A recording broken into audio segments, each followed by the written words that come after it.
Hello everyone, my name is Melanie Guajardo and this is my presentations on the principles of design. So I do want to go ahead and apologize if y'all hear any music. I do live in an apartment complex right next to the pool. There's people there at the moment, like throwing a party. So let's go ahead and get started. So balance is the visual weight of elements in a composition. We use balance for stability, structure, emphasis, and dynamics.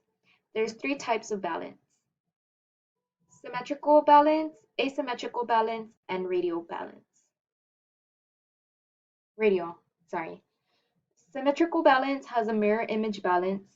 Asymmetrical balance would be unbalanced, and radial balance would radiate from a center point.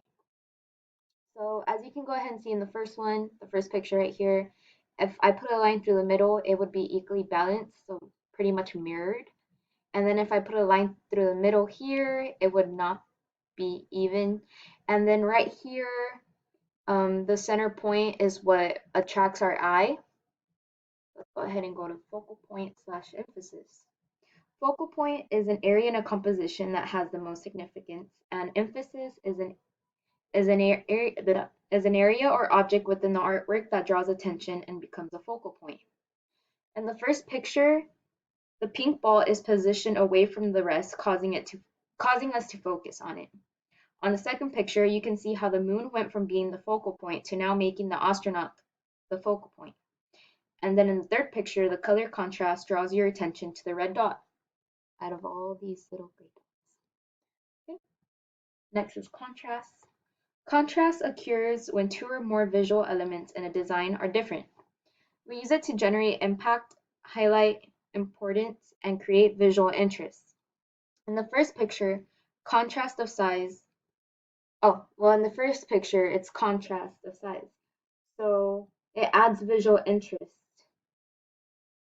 In the second picture, we have contrast of shape, which helps our design stand out by making a noticeable difference. So for example, this would stand out of the whole picture because the rest are squares, circle.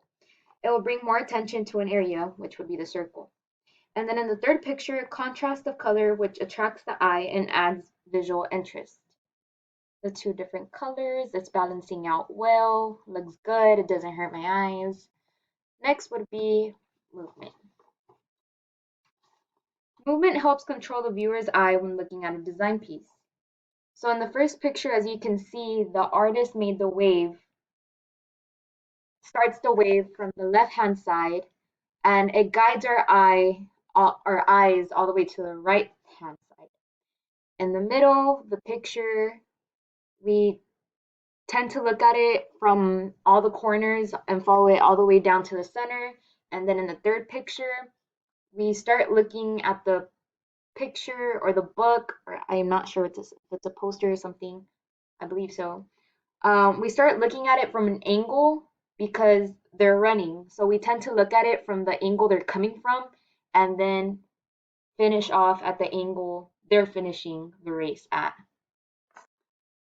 Next, we have rhythm. Rhythm is the reusing of the same or similar elements throughout a design. As you can see right here, repeating. This is repeating. Same with the middle one. We have a pink layer out here, then we have an orange, then we have a yellow, and then we have a purple.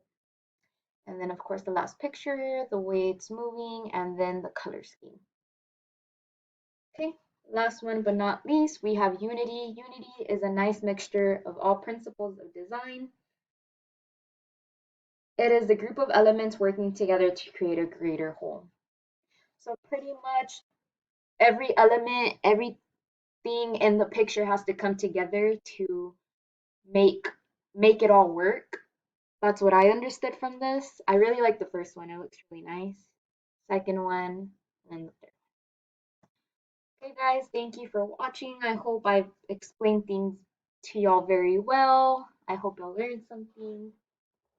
Have a nice day.